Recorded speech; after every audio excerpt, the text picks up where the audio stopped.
नमस्कार मित्रांनो, आजच्या व्हिडिओत आपण संतोषी मातेची कहाणी ऐकणार आहोत. एका नगरात एक म्हातारी राहत होती. तिला 7 मुलं आणि 7 सुना होत्या. सर्वजण एकत्र राहत होते. 6 जण पैसे मिळवीत असत. 7वा मात्र बेकार होता. म्हातारी आपल्या 6 मुलांना चांगले चांगले करून खायला घालायची व उरले सुरले 7व्याला द्यायची. तो बिचारा गरीब भोळा होता.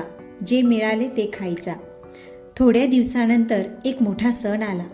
त्या दिवशी 6 भावांचे जेवण झाल्यावर त्यांच्या पानातील राहिलेल्या उष्ट्या लाडवांच्या कण्यांचा आईने एक लाडू केला आणि तो 7व्याकरिता ठेवला. तो घरी आल्यावर त्याच्या बायकोने त्याला ते सांगितले. तेव्हा तो रागावून घर सोडायला निघाला. तो दरिद्री म्हणून आईनेही जा म्हणून सांगितले. त्याबरोबर कपडे गोळा करून तो बायकोकडे गेला व तिला त्याने आपली अंगठी खूण म्हणून दिली. त्याची बायको त्यावेळी गौऱ्या घालत होती. ती म्हणाली, तुम्हाला द्यायला माझ्याजवळ काहीच नाही, हे शेण आहे, असं म्हणून आपला शेणानं भरलेला हात त्याच्या पाठीवर उमटवला. तीच आपल्या प्रिय पत्नीची खूण असे समजून तो निघाला. मजल दर मजल करीत तो दुसऱ्या देशातील एका मोठ्या शहरात गेला.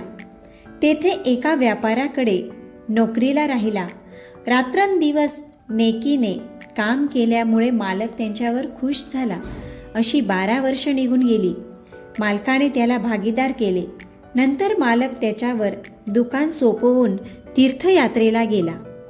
इकडे त्याची बायको मात्र फार दुःखी होती. सासू तसेच जावा तिच्या खूप छळ करायच्या.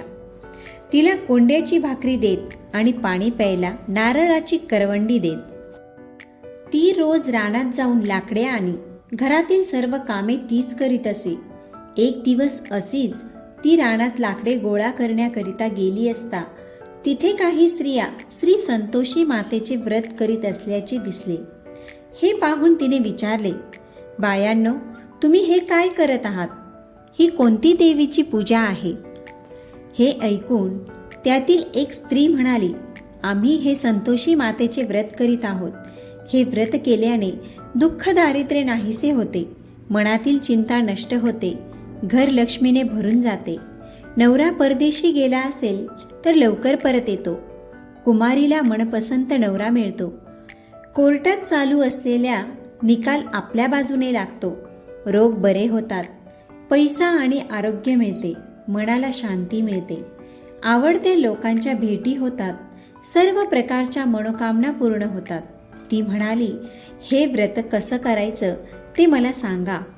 तेव्हा त्या बाईने सांगितले, आपल्या ऐपतीप्रमाणे 10 पैसे, 50 पैसे किंवा ₹1.25 यांचे गूळ व हरभरे आणावे. दर शुक्रवारी संतोषी देवीची मनोभावे पूजा करावी आणि प्रार्थना करावी. त्या दिवशी उपवास करावा. गूळ व हरभरे प्रसाद म्हणून वाटावा. श्री संतोषी मातेची कहाणी ऐकणारा कोणी न भेटल्यास आपण तुपाचे निरांजन लावून कहाणी सांगावी. मनोभावे प्रार्थना करावी. आपले काम सिद्धीस जाईपर्यंत प्रत्येक शुक्रवारी याप्रमाणे संतोषी मातेचे व्रत करावे. काम झाले की व्रताचे उद्यापन करावे. 4 महिन्यात श्री संतोषी माता आपले मनोरथ पूर्ण करते.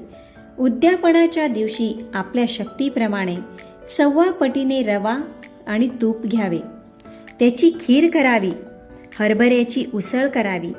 आपल्या घरातील 8 मुलांना जेवण घालावे. आपल्याकडे 8 मुले नसतील तर शेजारचे बोलावून आणून त्यांना जेवायला घालावे. आपल्या शक्तीप्रमाणे दक्षिणा द्यावी. असे उद्यापन करावे. फक्त त्या दिवशी घरातील कुणीही आंबट खाऊ नये. ते ऐकल्यावर तिने नेहमीप्रमाणे लाकडे गोळा केली आणि ती नगरात गेली. तिने लाकडे विकली आणि आणलेल्या पैशातून तिने 10 पैशाचा गूळ आणि हरभरे घेतले. मनाशी निश्चय करून ती फिरली. वाटेत तिला श्री संतोषी मातेचे मंदिर दिसले. आज जाऊन तिने देवीला नमस्कार केला आणि म्हणाली, माते, मी अबला आहे, अज्ञानी आहे. माझे दुःख दूर कर. मी तुला शरण आले आहे. याप्रमाणे तिने 4 शुक्रवारी व्रत केले. श्री संतोषी मातेला तिची दया आली. तिच्या पतीचे पत्र आले. पैसेही आले. तिला फार आनंद झाला. पण तिचे दीर वगैरे मात्र तिची चेष्टाच करीत असायचे. इकडे रात्री तिच्या नवऱ्याच्या स्वप्नात देवी गेली आणि म्हणाली, मुला, इकडे येऊन तुला 12 वर्ष झाली. तुझ्या पत्नीची घरी काय अवस्था झाली असेल याचा कधी विचार केला आहेस का? मूर्खा, तू तिला विसरलास, पण ती मात्र तुझ्यासाठी तू परत यावेस म्हणून हाडांची काडे करीत आहे. ती तुझ्या वाटेकडे डोळे लावून बसली आहे. तो म्हणाला, माते, मला हे सर्व समजते, पण मी काय करणार? मी इकडे परदेशात आहे. इथे देण्या घेण्याचा व्यवहार आहे. तो पुरा झाल्याशिवाय मी घरी परत कसा जाणार? ते ऐकून देवी म्हणाली, मुला, उद्या सकाळी उठल्यावर तू स्नान कर आणि दुकानात जा. माझी प्रार्थना कर, तुपाचे निरांजन लाव. बघता बघता दुकानाचे देण्या घेण्याचे व्यवहार पूर्ण होतील. देवीच्या स्वप्नातील दृष्टांताप्रमाणे त्याने सर्व केले. दुसऱ्या दिवशी त्याने अंघोळ केली, तुपाचा दिवा लावला, श्री संतोषी मातेची प्रार्थना केली आणि तो दुकानात गेला. थोड्याच वेळात देण्या घेण्याचे सर्व व्यवहार पूर्ण झाले. पैशाच्या थैल्या भरून गेल्या. श्री संतोषी मातेची स्तुती करून त्याने रात्री दुकान बंद केले आणि सकाळी आपल्या देशात निघाला. तो आपल्या गावाजवळ आला. त्या दिवशी त्याची पत्नी नेहमीप्रमाणे लाकडे गोळा करण्यासाठी रानात आली होती. वाटेत देवीच्या मंदिरात जात असता तिला दुरून येणारे धुळीचे लोट दिसले. तिने देवीला विचारले, माते, कोण येत आहे? देवी म्हणाली, मुली, तुझा नवरा येत आहे.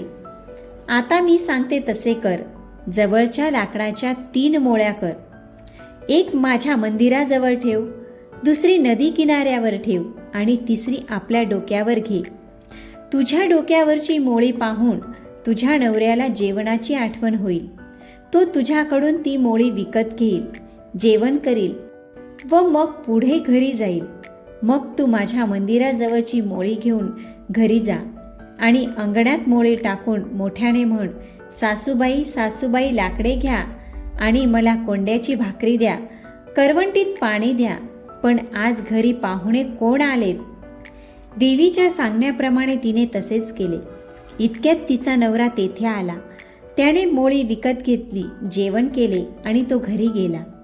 थोड्याच वेळात ती घरी आली आणि मोळी टाकून म्हणाली, सासूबाई, सासूबाई, लाकडे घ्या आणि मला कोंड्याची भाकरी द्या, करवंटीत पाणी द्या, पण आज घरी पाहुणे कोण आले आहेत?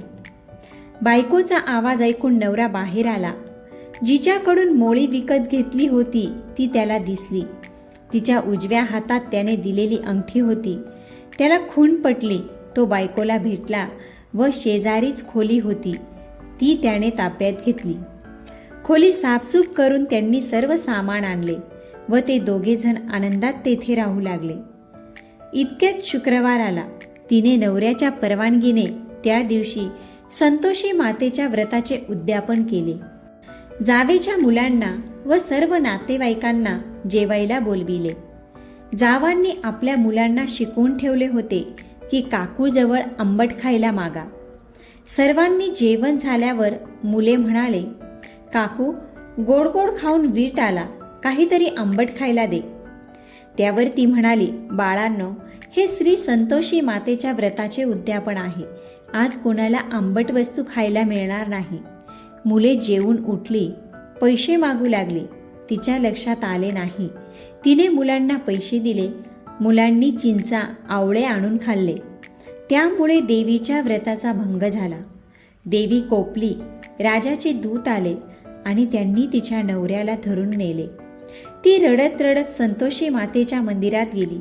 नमस्कार करून ती म्हणाली, माते, तू काय केलेस? आधी हसवले आणि आता का रडवतेस? ती म्हणाली, मुली, माझ्या व्रताचा भंग झाला आहे, पण तू मुद्दाम काही केले नाहीस.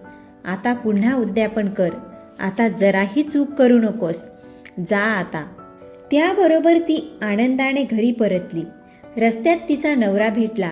तो म्हणाला, मी एवढे पैसे मिळवले, त्याबद्दल राजाला कर नको का द्यायला?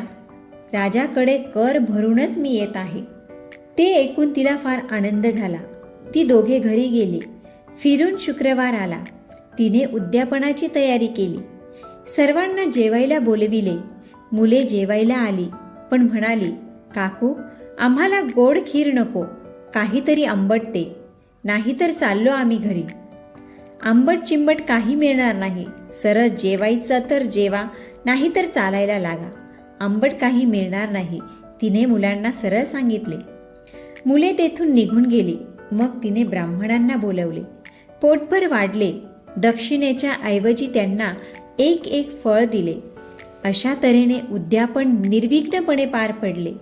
व्रत यथासांग पुरे झाले. श्री संतोषी माता प्रसन्न झाली. लक्ष्मीच्या प्रसादाने तिला एक तेजस्वी मुलगा झाला. ती आपल्या मुलाला घेऊन रोज देवळात जात असे. एके दिवशी देवीच्या मनात आले की आपण हिच्या घरी जावे आणि हिची सासू, दीर, जावा कशा आहेत ते पहावे. मग देवीने अक्राळ विक्राळ रूप घेतले.